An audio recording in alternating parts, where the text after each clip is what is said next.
hope you're doing fine, 'cause it's Q&A time again. Hello world, how's it going? Hope you guys are all doing great. If not, as always, I hope it gets better for you. So welcome to another live Friday Night Live Q&A, where you can ask the aquarium community and I keeping questions on keeping freshwater fish, shrimp, and plants. But hello. Let me jump into here, into the live chat. Oh, what a week. So if some of you guys may have seen my short, I did find some baby mascara barbs in this tank behind me. Super excited. I am trying to do a live stream more in the middle of the fish room this time. So hopefully the internet works all right for us. So let me know how it is on your end for those that are in here already. And was so excited to find those mascara barbs, babies. That was awesome. So now the question is, do I leave them in there? Do I continue to see how far the community breeding would go with it? Or do I go ahead and move them up to the tank above? I was thinking doing the community breeding up there. That way I'd at least get something out of it. And I wouldn't miss the boat. So I don't know. What do you guys think? Let me know. I think I'm going to pull them. I think I'm going to pull them and put them up there and just see what happens. But I am kind of curious about how far their community breeding would go. Like if they would mature big enough to the point that the adults want to eat them. So man, it's a tough choice. It's a tough choice because I would really like to know what the behavior would be long term. So, man, it's a rock and a hard place. I may keep them in there.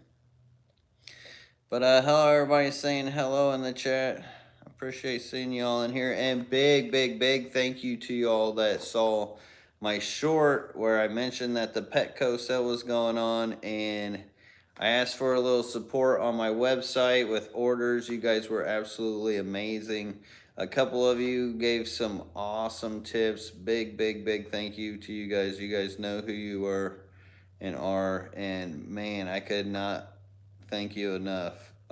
You guys acted real quick, which was great response because that allowed me the ability to swoop up some tanks on the first week of the sale.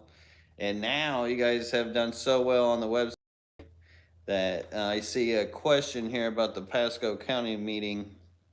I am going back that way, so it takes me quite a bit of a drive to get going to get some tanks and stuff. So it's always good when I can make it worth it, and hopefully I could do that again this week, which will be exciting. So my goal this month is if I can get enough orders out and stuff going, and I do need to make some videos for you too because I got to push the YouTube. That definitely helps with bringing in some revenue. And man, I might be able to get all the tanks I need for this whole fish room build within this month. And if I could do that, that would be huge for this fish room. So big thank you to all of you guys. I have to get that out. But Dean at the Pasco Fish Club tomorrow. True, it is true. Dean will be speaking at the Pasco Club. And I talked to Grant Eater of the Grant Eater. He mentioned Dean wanted to come over and check out the fish room. So hopefully on Sunday can have a special treat for you guys. I'm going to talk to Dean. Maybe see if he wants to do a live, just kind of give his input on it. If he just wants to hang out, then that just may be the case too. But either way, it would be awesome to have Dean visit a fish room. And if I've been over to his place, so it'd be really cool to have him here. And we kind of got two different styles, which I appreciate his style as well. There's so many ways to take care of aquariums and really enjoy this hobby. It's awesome. Russell Muldowney says, do you have any horror stories about silicone failing? So I really haven't had much issue with silicone filling. And when I did have some tanks fail, they usually have a fail point to where even sometimes you can even fill the tank halfway up with water and still keep it for a while. But I haven't had much issue with silicone filling. It was usually if there was something, the only time really when I was having problems with some tanks, it was some 10 gallons that I had. And I had swollen the wood and they just kind of got all off balanced and pinched. And I think it kind of caused them to twist a little bit and then maybe pop their seal. And that was a mess. That's the only time I really had much problem. Oh,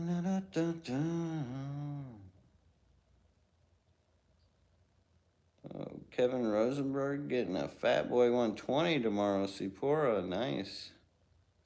And that was what was crazy about that Petco sale too. So usually it's just like the 10s, the 20s, the 55s, 40s, and sometimes 75s. You can get them on sale. But they actually had all their tanks, even their rimless tanks on sale, which was really crazy.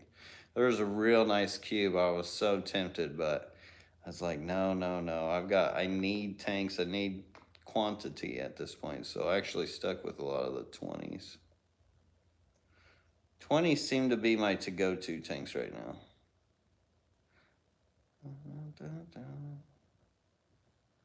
Scrolling. I'm not seeing much questions. If I had more room, I'd do a lot of 40s too. Then the 60 braiders, as Kevin mentioned, were even on the sale. I did end up getting one of those.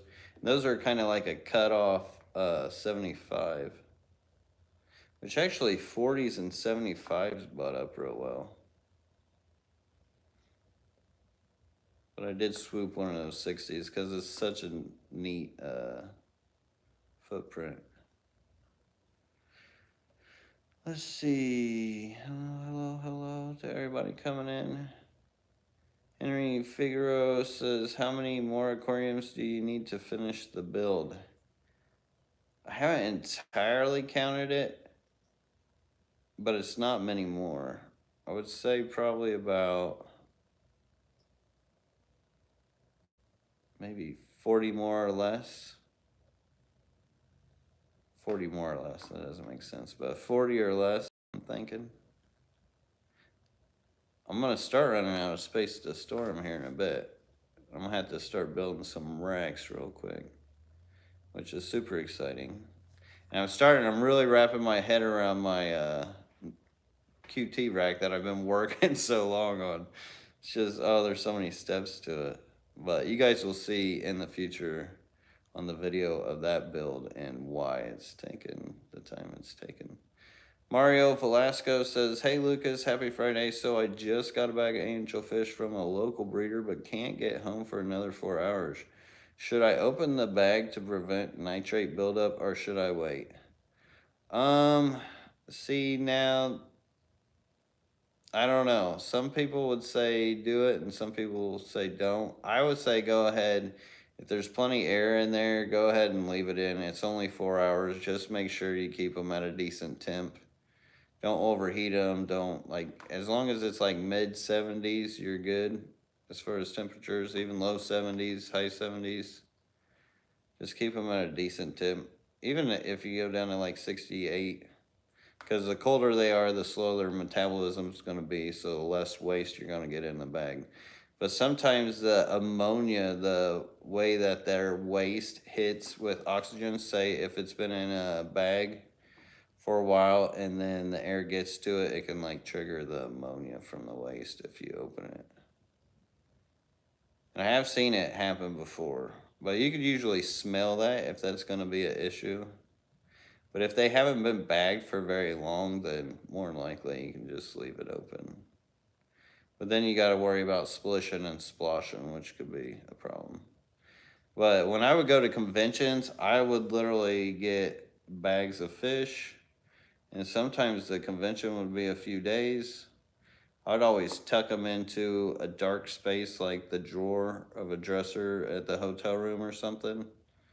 and cover them with a towel. That way it just puts them to sleep. They just rest while they go on their little trip. So if you can cover them with something, make sure they don't get any light. That'll help keep them at ease and less any stress, and they usually have a pretty chill ride that way. I hope that helps you. And Chris Resecker, member for 5 months, the gold member. If you guys haven't seen, I did change the memberships on the page here, so there's a little more ranking and different tiers for support. But thank you, Chris, for your 5 month support. Seeing going to be rocking the LRB Mad Scientist shirt tomorrow at work. That is awesome. I wish I could get a picture of that. That would be great. And would be interesting. I don't know what you do, but it would be interesting. But that's cool to hear, brother. Right on. Appreciate the support. People be like, what is this? It's kind of a radical design, though. I need to get the other one out. Eventually I'll get to that. It's just my mind's been so set on trying to rebuild the fish room and have spaces and houses and just keep food on the table and projects going. And it's been hard to focus on the extracurriculars of the business and merch and stuff like that. Mario Valesco says, hey Lucas, happy Friday. So I just got a bag of angelfish from my local breeding. Already read that one, sorry. Oh, and also out how many more aquariums do you need to finish that build? And as far as what I was talking about with the 40, that's for like the build in here. Eventually I plan on expanding this barn to bigger spaces, just so I can have things a little more organized. Which shouldn't be hard to do, because all I got to do is move this wall. I've got to frame it out there and then move this wall forward a bit. And add a little bit to the sides.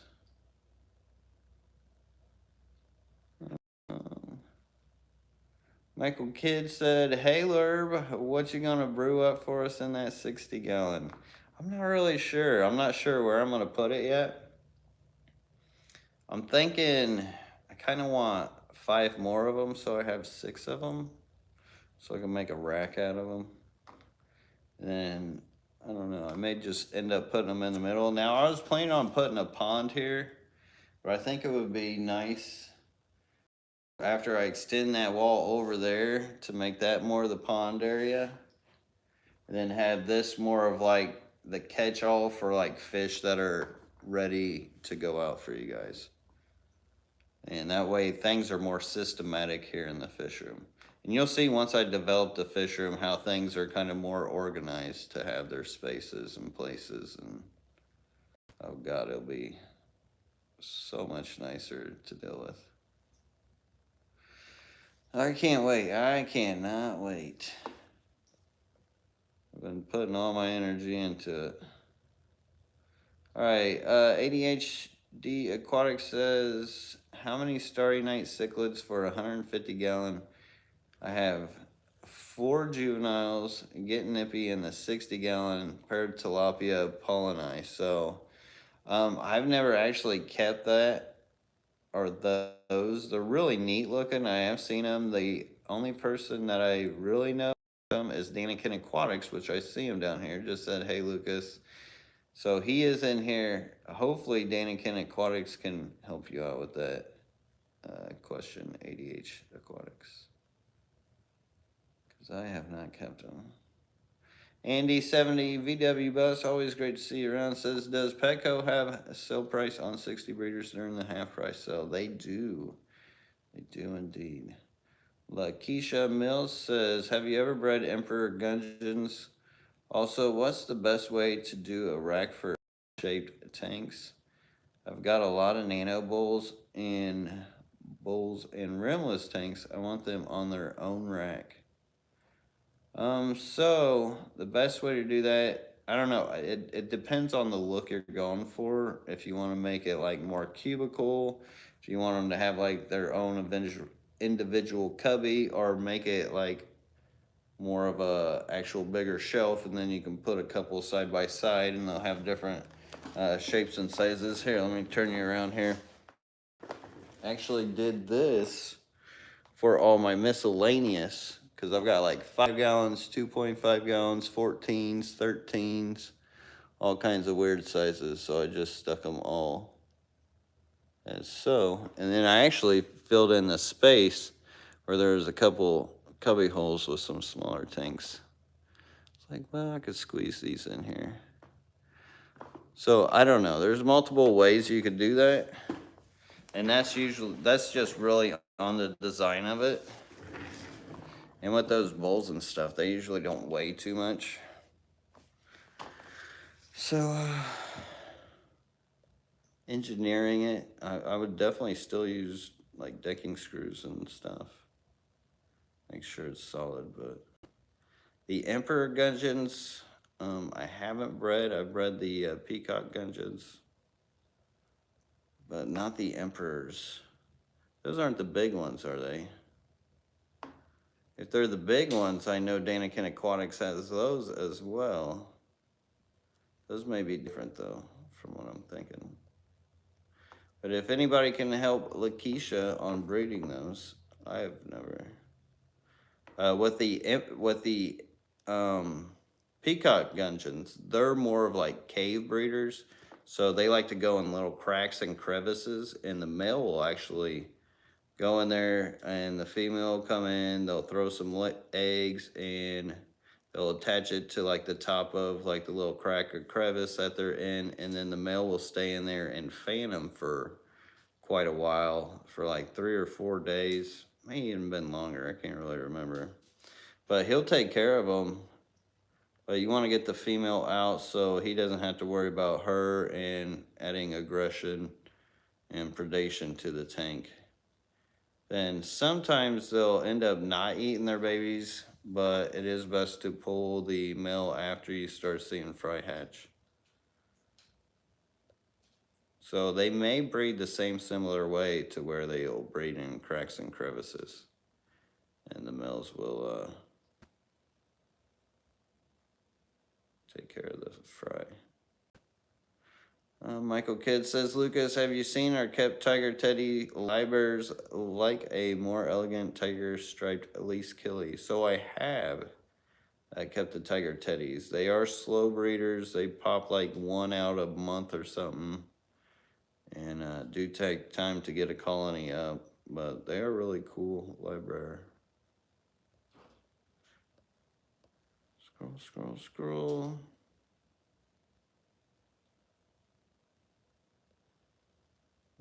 And if I'm missing any questions, I think I'm hitting them all.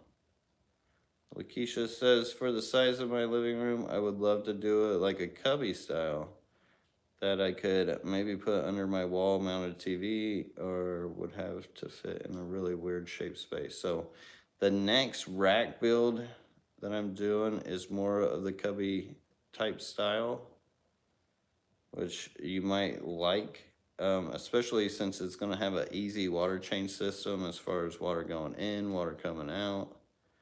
It's going to be pretty much push button or really turn some switches.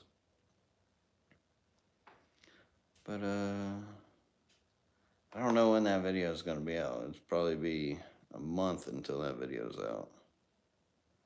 But there will be something that may help you along the lines here in the future. Bruce says, what are some things to expect going filterless? I didn't realize my filter clogged up a few days ago.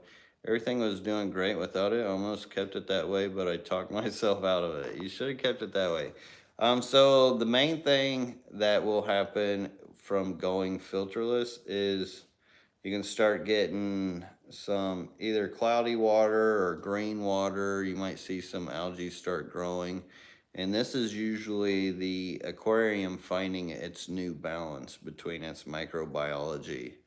And as that microbiology grows into the aquarium, it establishes itself and starts balancing itself more. So doing small water changes can help, and do some scraping on the window and the glass helps as far as visuals. Now, with my barb tank, as some of you guys have saw, like the tank does not look the best. It's actually kind of horrible as far as what the glass looks like, especially with most people's ideas of what an aquarium should look like. But for something like this project, I don't want to get in there and scrape it, because if I go in there and scrape it, then, well, I'm disturbing the fish, so I'm getting less breeding. So that's the reason why I don't do it so much. But if you're just trying to look at your tank, scrape away, and that will help take care of it. And actually, a lot of times after you have taken care of that initial imbalance, then you won't have to scrape your tanks. A lot of these tanks are still pretty clear, and I don't even touch them, which is wild. And I'm glad you guys are finally asking me some more filterless questions. You guys, really, I'm surprised I don't get asked as many filterless questions like that. Okay, Adam asks, his opinion on selling fish and shrimp to the public. Do you question the buyer's ability to keep things alive? Is there a moral dilemma when with inexperienced customers? I've been selling shrimp 5 each, and I wonder. So I guess it depends on your market and who you're selling them to. So most people who buy from me know me from this channel and have been hopefully educated or learned something from my channel, or even knew something before they do buy from me. And I would hope they would do their due diligence. But I mean, you know, I can't say that I've always kept a fish alive when I've got them. Things do happen with keeping fish and shrimp, but that's all part of learning so we can do it better. But I don't know, it's part of the territory. I think most people who buy from me take care of their stuff. We don't really get any emails saying, oh, I've had this now and it's not any good.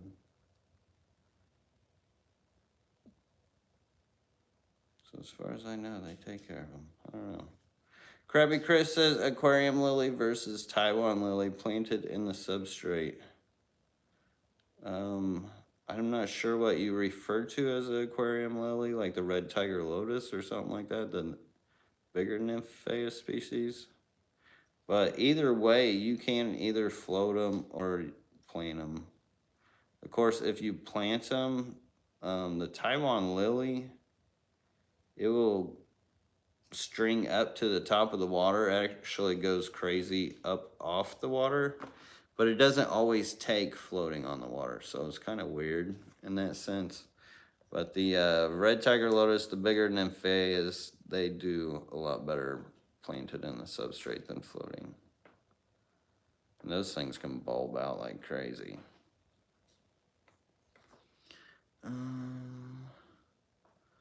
Lobster says, how do you deal with adding oxygen to a filterless aquarium? Is it even a big deal? So no, it's not a big deal. So like I said, I've said it before, I'll say it again. I think us as humans look at fish and think, oh, they need more oxygen, they're in water. But then I'm just looking at these rainbow tiger endlers just having the time of their life.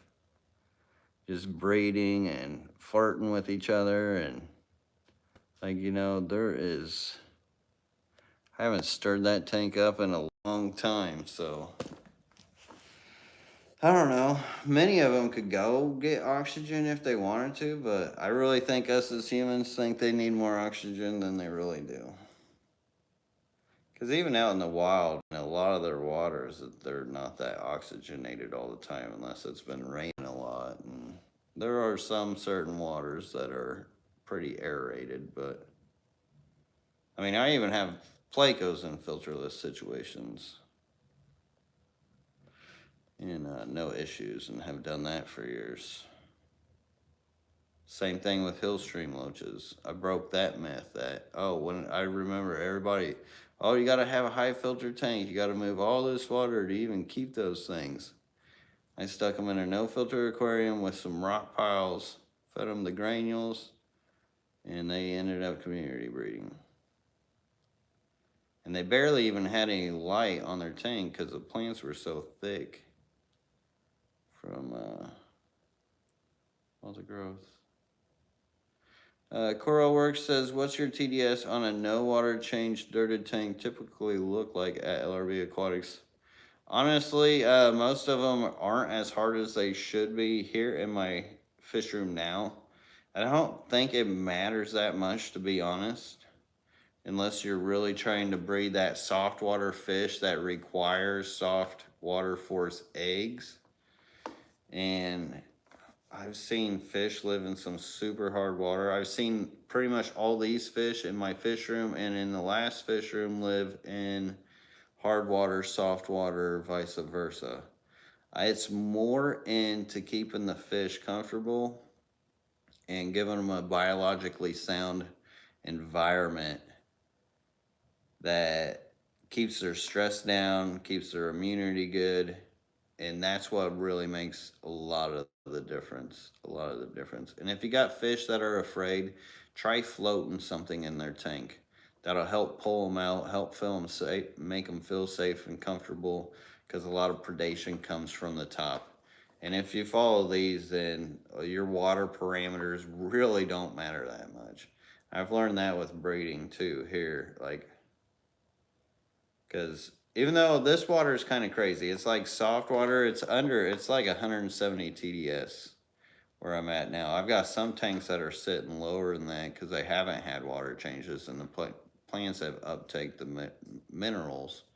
But yet I still do get like hard water spots, so there is a lot of minerals that acidic water runs through and still carries in. If that makes any sense. It's kind of weird.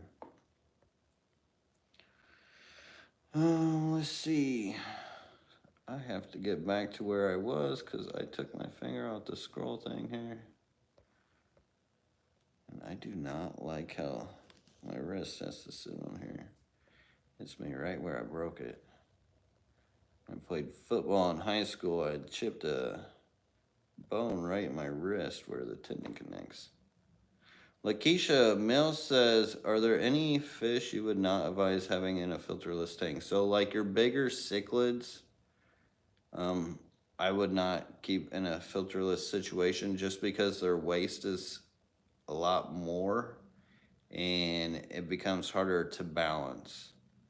I would say pretty much any fish under 6 inches that's in the hobby, like angelfish, there's pretty much all of them. Most your fish store fish you can keep in filterless situations. And I do keep these smaller cichlids in filterless situations. Rasboras, tetras, all of them. Rainbow fish, loaches, endlers, guppies.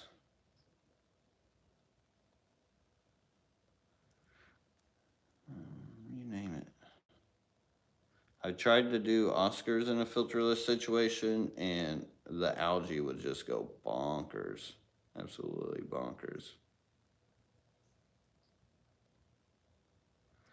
Andy, and that's what and why I say that algae is Mother Nature's great equalizer, because if it wasn't for that algae, that fish would have probably been dead. Andy70 at VW Bus says, if I run a tank with a HOB that has no media in it, just acts as a plant holder for peace lily and pothos, is it filterless? LOL. I mean, technically, even these tanks aren't filterless because there's still biological filters going on. The beneficial bacteria within the aquarium and the algae as well helps filter the water. So technically, are they filterless? But as far as like our notion and our definition is like the filters that we have to use for our aquarium, it's different. But I mean, you are just running water. You've got mechanical filtration at that point.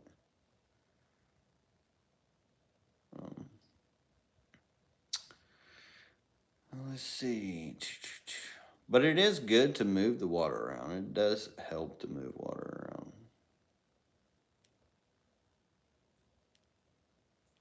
Terry Gorsh says, what causes Petco guppies to stop eating and hang out at the surface and die in a few days?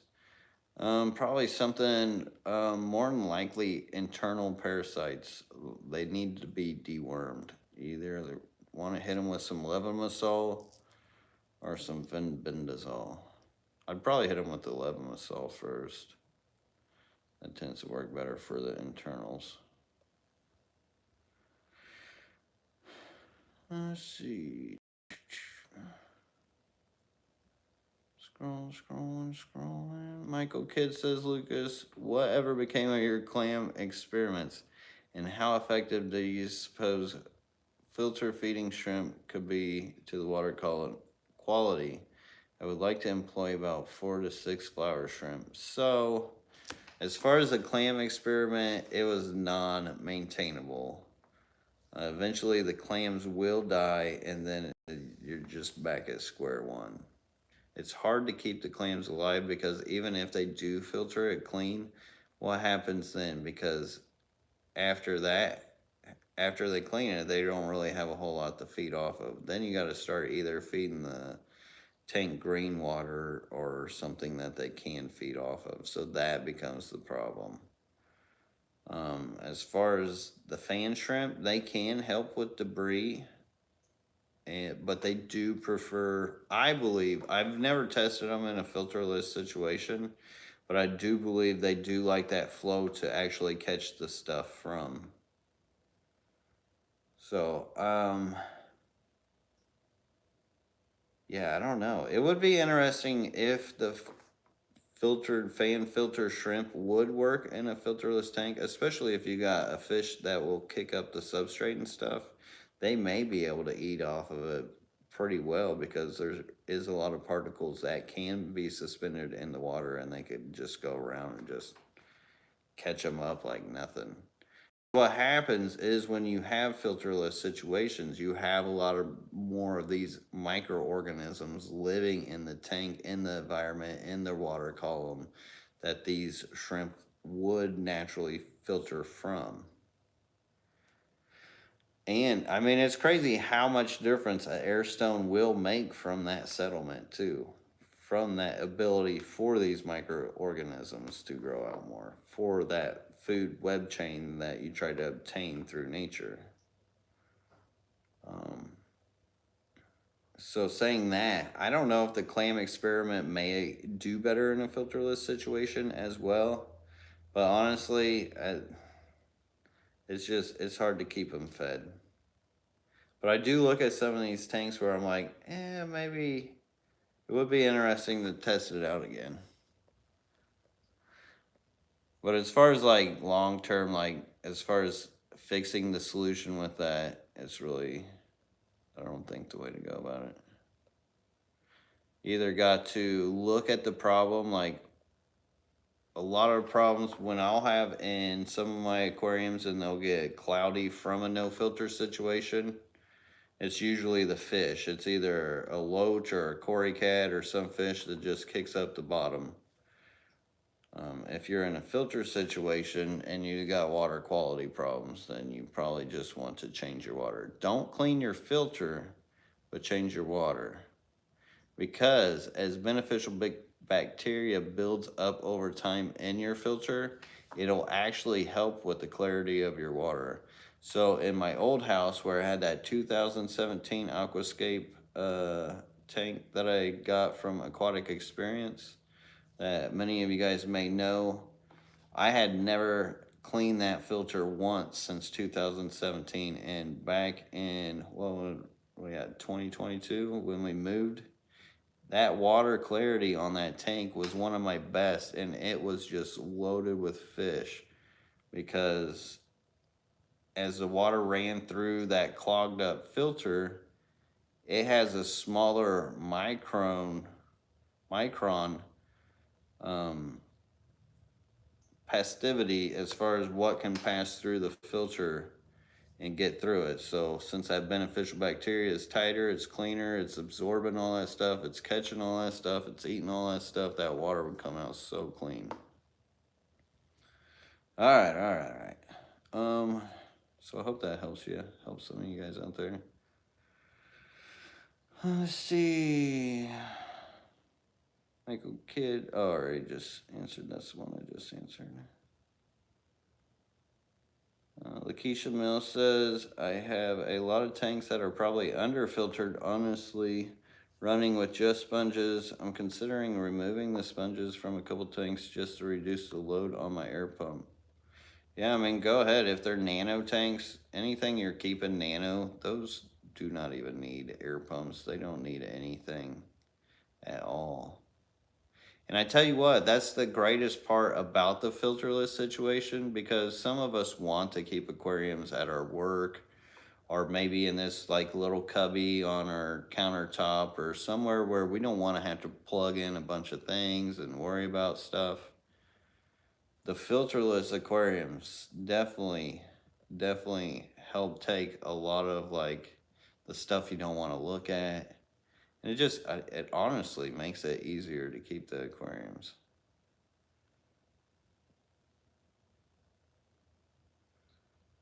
Scroll. Let's see. I'm not seeing much questions. Have you ever bred any crayfish? I have not ever bred any crayfish. Those things are crazy.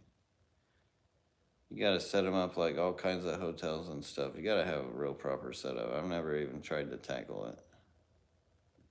Michael Kidd says maybe try clams in filterless Oscar tank. Maybe. It's really working that nature. Hal Newton says, I have been keeping Neocaridina for a couple of years now. I would like to start a colony of Caridina shrimp, thinking basic crystal reds, but I really like the fancy red tigers. What do you think? I would probably start with the crystal reds, just because they're a little cheaper than the fancy red tigers, and it just help you practice with them. And plus, people tend to want to buy the crystal reds more than the fancy reds too, so it can help you build up your shrimp hobby in the future if you do get them to breed. Just keep in mind they do like the softer water, and they don't breed quite like the Neocaridinas do. They breed a bit slower. But Danican Aquatics, member for 43 months, so clean you could drink straight out of the filter, lol. Happy Friday, brother. Well, happy Friday to you as well, and thank you for the awesome support as always. And Tinger 5150 becoming a member. Thank you so much, Tinger. I really appreciate that. Thank you. Let's see. Looking for those questions. Jessica Hussey says, LRB, you know how fluval stratum breaks down to soft mush with time. I have older seasoned tanks with stratum substrate. The plants love it, but at some point, will I need to change out the substrate? I wouldn't think so. I'm not a big fan of the stratum, so I mean, I can imagine it does break down over time, but I don't know from personal choice. But if it's working, there's an old saying, if it ain't broke, don't fix it. Gravedigger Aquatic says, my GH and KH out of the tap is off the charts. I live in central Illinois. pH is about 8.4. I'm having a difficult time getting angel fried to get past free swimming. Any tips? So, if you're getting them to free swimming, I would quit doing water changes on them. So what could be happening is a lot of that hydrogen and those air molecules coming in, which is raising your high pH, could be disrupting like their gills and stuff.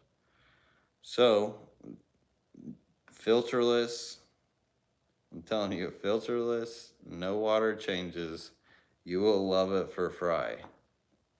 There's some, it's got all the good stuff for them. See little microorganisms start coming out, infusoria for them. Could be the feeding and food. Once again, a reason why filterless aquariums are great for fry raising is it offers those tiniest foods that we don't even culture in this hobby. Matter of fact, one of my Glossolepis maculosus tanks that they bred out in has a ton of natural little cyclops in it. It's crazy. But I can see infusoria, you'll get it in white clouds. sometimes with a no filter aquarium. Now, see, if you got fish in that aquarium, you won't ever see that infusoria, but say in a shrimp tank, you'll see it, or if you just have a mature filterless aquarium just waiting for it. And feeding granules, I feed granules into those tanks too, so those microorganisms have something to eat off of. And that the babies can pick on those granules. So as they grow up, they know to identify that with the food. Ball Pythons 9 says, how do you manage surface biofilm and filterless setup? So sometimes I don't. Sometimes I don't have to. Sometimes it pops up. Matter of fact, I've been dealing it with this pond right here. It has been bad for some reason lately. Like you can see where there's no biofilm there in that one little spot. Here in this little spot. The biofilm is heavy in here right now. I think it's because I pulled some algae, and I did have quite a few decaying plants.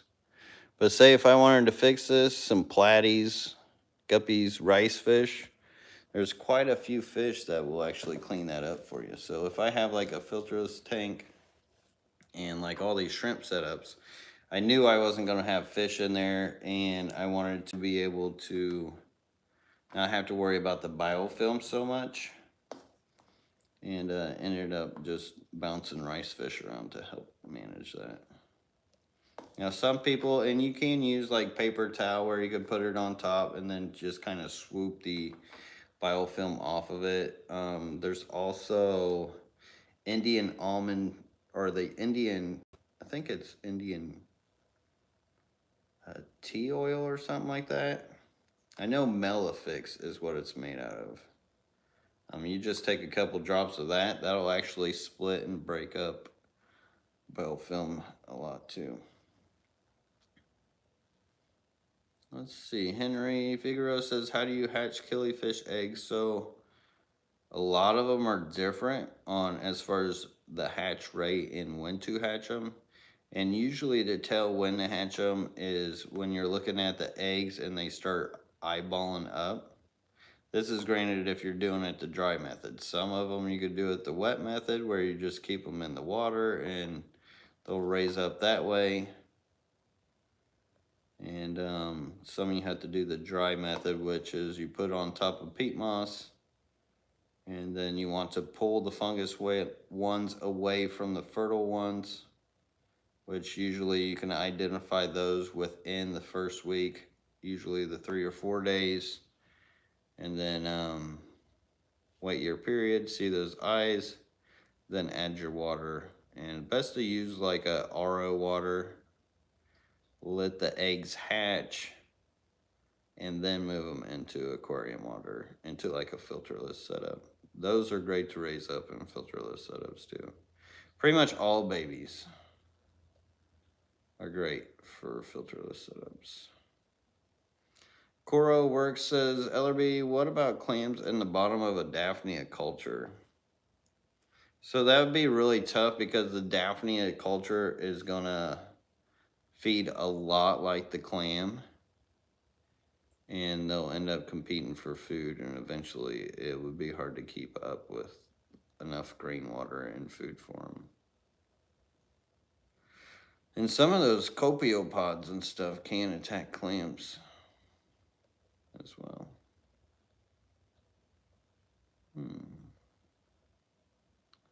Raised Aquatic says, hey, how's the daphnia going? I've actually got a ton going. Why, do you need some more again?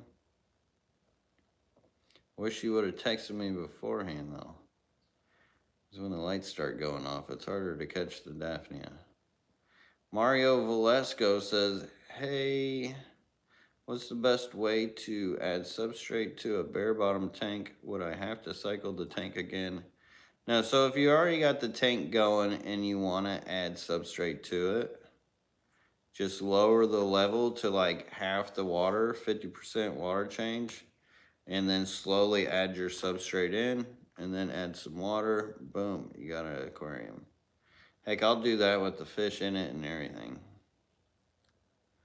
You'll be all right. Let's see. Scroll. And best if you get the substrate closest to the bottom and kind of let the substrate slide into. The slower and smoother you can slide it in, the less you'll have kicked up into the water column.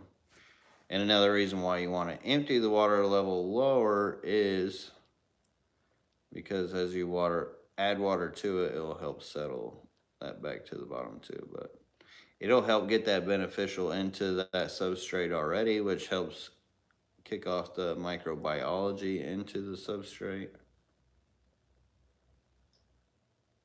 So it is good to add it into the aquarium as is instead of starting fresh, in my opinion. Yeah, you can use surface skimmers, work good too for biofilm. Let's see. Yeah, Andy 70 VW Bus says, I seem to not get biofilm if I keep some floating plants like mini water lettuce, Riccia, Salvinia. Yes, those types of plants can help filter that type of biofilm and stuff out as well.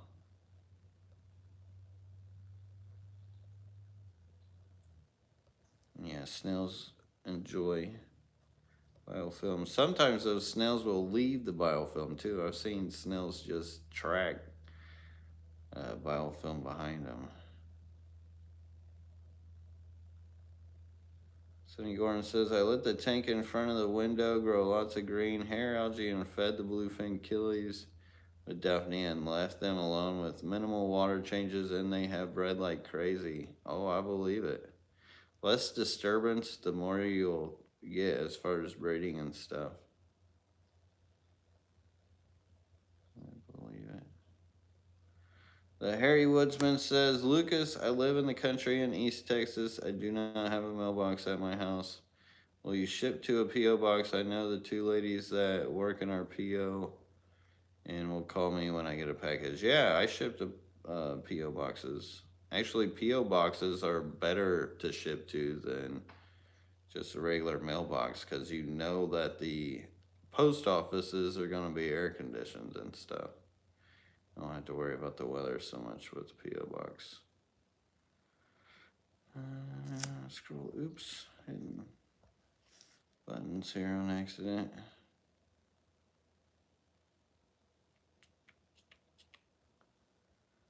And Andy 70 VW Bus says, I added substrate to tank by using a piece of PVC pipe. Angle it to direct in the new substrate so you get less agitation. Yeah, that's a good way to do it too. But if you get the bag just down in there, I usually just dunk the bag in, get the bag on the bottom, and it'll just slide out of that bag, that substrate will. But I am at the bottom of the chat here, so if you have a question, that's where I'm at. I've been knocking them all out. 156 of you in here, and keeping up. That's not bad. That ain't bad. So, let's see. I've updated the website. I haven't mentioned my website. So, if you guys do want to help support, I've got quite a few stuff. We've been getting more and more stuff on the website lately. And as you guys help support all the tanks that I'll be getting, it's just going to grow that website even more. And once we get that, oh God, the sky's the limits. The things we're going to do here, I could actually breathe a little bit. It should be really amazing as far as the world doesn't catch on fire in between time. So that's exciting. You can check out the website. We've got stuff on there. I don't push it often. I don't say it very often, but this month would be clutch because Aquarium sells. Tinger 5150, the new member, once again, thank you, says, having some trouble with red root floaters in hard water. Is that anything fixable? So, if you have a filter, sometimes any kind of floating plant can be troublesome with filtration, so make sure that they're not getting splattered with water on top of them because that could kill plants like red root floaters quick. The hard water shouldn't be too much of an issue for the red root floaters.